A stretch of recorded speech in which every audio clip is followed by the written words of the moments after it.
Hello, my name is Meadow. My name is Katie. We are the OTA PTA students here at Canadore College. Today we will be showing you the muscle origin and insertion as well as the ligaments for the shoulder joint. So our first muscle is the deltoid, which is this right here. It's the shoulder cap. So the origin is lateral 1/3 of the clavicle to the chromoid process, and then it ends at the spine of the scapula, so right here. And the insertion is the deltoid tuberosity, so it's right around like this. And the movements for this muscle is adduction and adduction, and it's also medial and lateral rotation. Okay, so the muscle we'll talk about now is the pectoralis major and minor. So first we're going to start with the major, which is right here.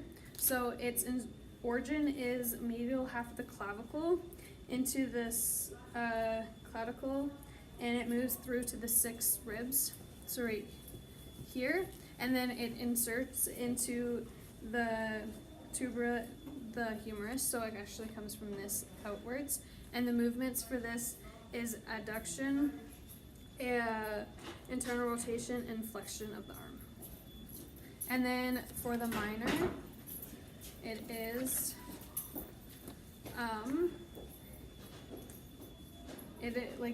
it's under the major, but its origin is the 3rd, 4th, and 5th ribs, and the insertion is the medial surface of the chromoid process to the scapula, so it comes from here and up.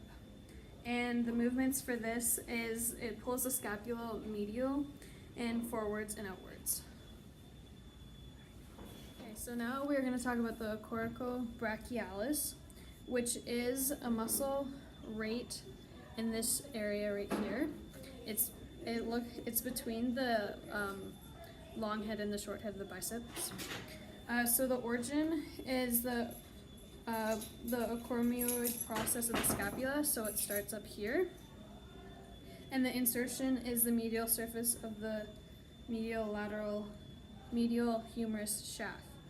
So it like down right in here, so right here. And the movements for this are flexion and extension and internal rotation. Okay, now we're going to talk about the biceps. So the biceps have a short head, which is the inside, and a long head, which is the outside. So the short head origin is the chromoid process of the scapula. So up here, like up around here, or right here, sorry. And then the insertion is the tuberosity of the biceps, so it comes down to here. So that's the short head. And the long head is the chromoid process of the scapula, so up here, and it comes back down to the insertion where the short head connects, which is the tuberosity of the biceps, for right down there. And the movements for this is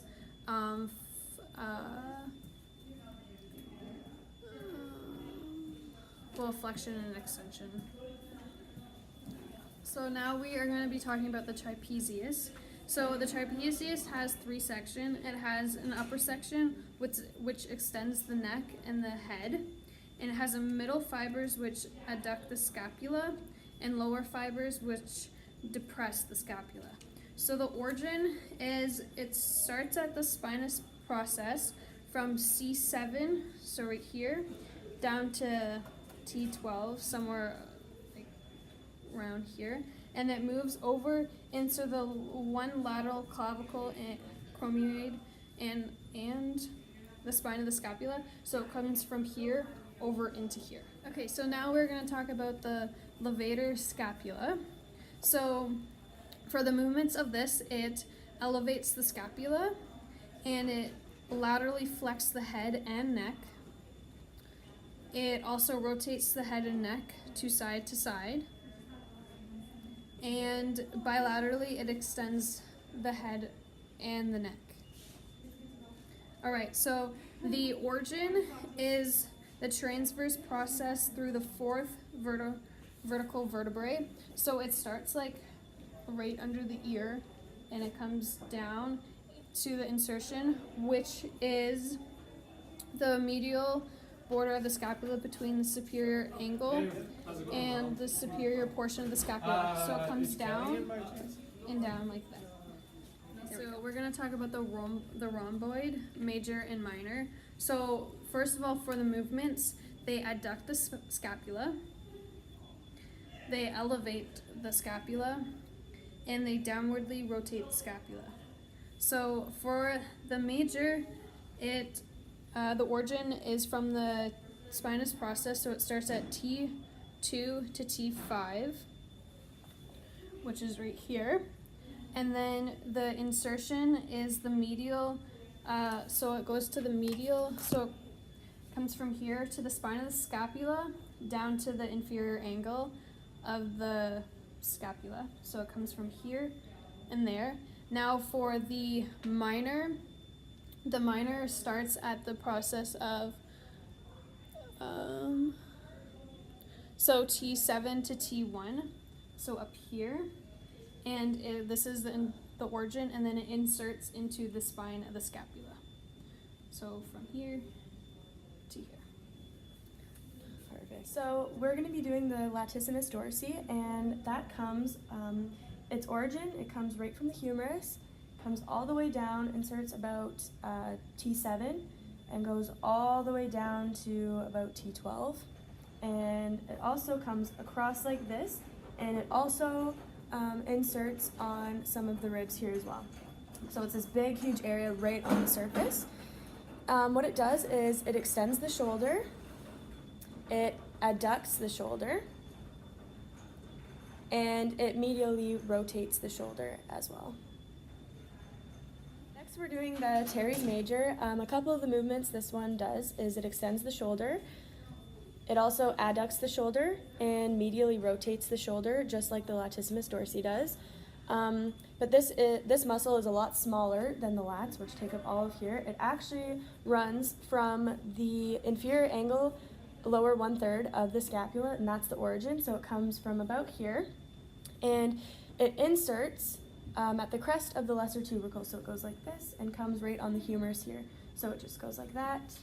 And yeah. Next, we're talking about the serratus anterior, and this muscle runs from, it actually lays underneath the scapula, which is right here. It goes underneath it, and it runs all the way down into your ribs here, the true ribs. So its origin is actually the ribs, so it comes like this, and it inserts at the anterior surface of the scapula. So like I said, it sits right under the scapula here underneath and comes across. Some of the movements that it does, it abducts the scapula.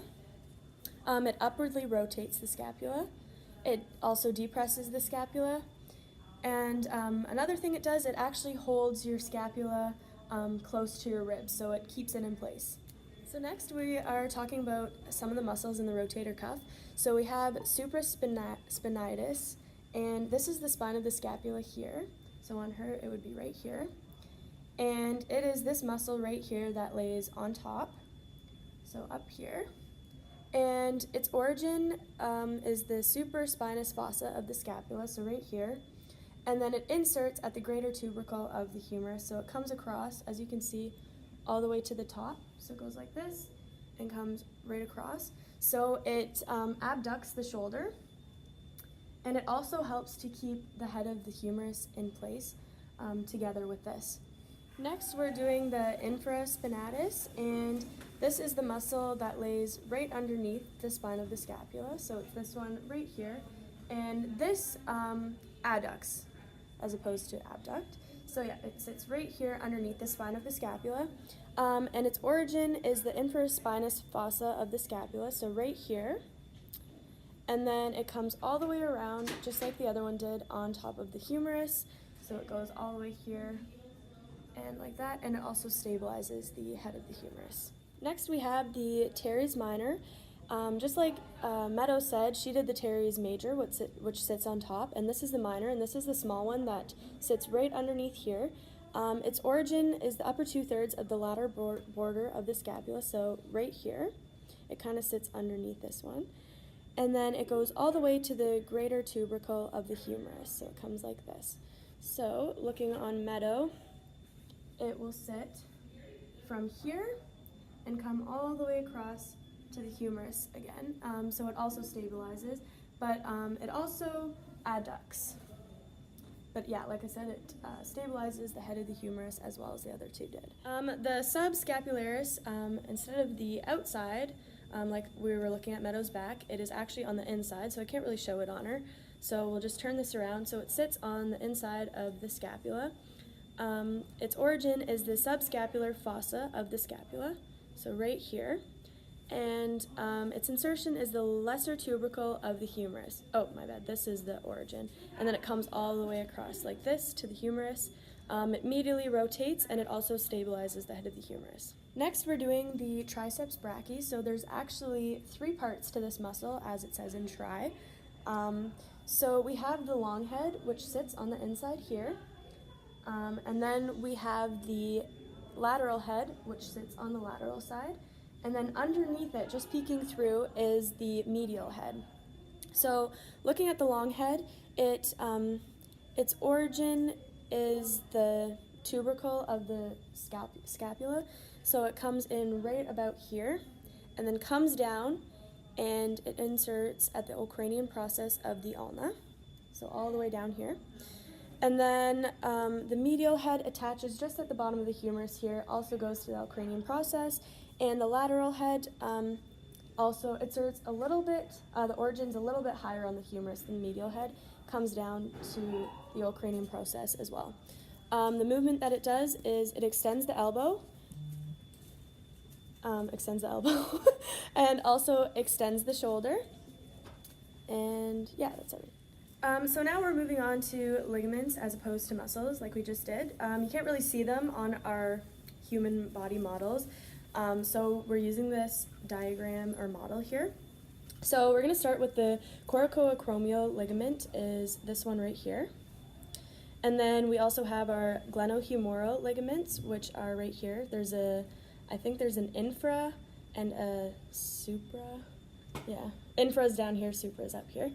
And then we have our coracoclavicular ligament, which is right here. So our last 2 ligaments in our shoulder, the first one is the sternoclavicular joint, which is right here. So it connects the clavicle to the sternum. And then our last one is the acropial humerus ligament, which is at the head of the scapula. So it is this one right here. And thank you for joining us. We're finished. See you next week.